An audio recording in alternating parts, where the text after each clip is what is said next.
Bail petition వేసేటప్పుడు మీకున్న నేర చరిత్ర చెప్పండి అంటోంది హైకోర్టు.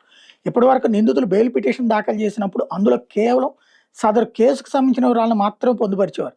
నేర చరిత్రను, సుప్రీంకోర్టులో దాఖలు చేసిన బెయిల్ పిటిషన్ల వివరాలను ప్రస్తావించేవాళ్ళు కాదు. దీంతో కోర్టుకు సదరు నిందితుడికి సంబంధించిన పూర్తి సమాచారం తెలుసుకునే అవకాశం లేకపోయేది. తద్వారా బెయిల్ మంజూరు విషయంలో సరైన నిర్ణయం తీసుకునే పరిస్థితి ఉండేది కాదు.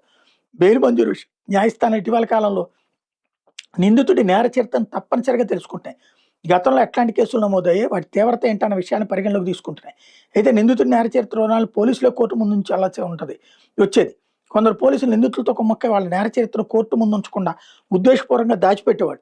తద్వారా నిందితులకు బెయిల్ వచ్చేందుకు పోలీసులు తమ వంతు సహకారం అందించేవాడు.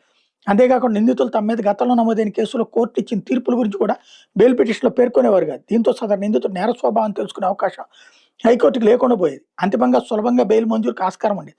ఇప్పుడు హైకోర్టు తీసుకొచ్చిన కొత్త నిబంధన వల్ల ఇక మీద ఆటలు సాగవు. నిందితులే స్వయంగా తమ బెయిల్ పిటిషన్లు, తమ నేర చరిత్రను, గతంలో నమోదైన కేసుల వివరాలను, ఆ కేసులో కోర్టులు ఇచ్చిన తీర్పులు తప్పనిసరిగా తెలియజేయాల్సి ఉంటుంది.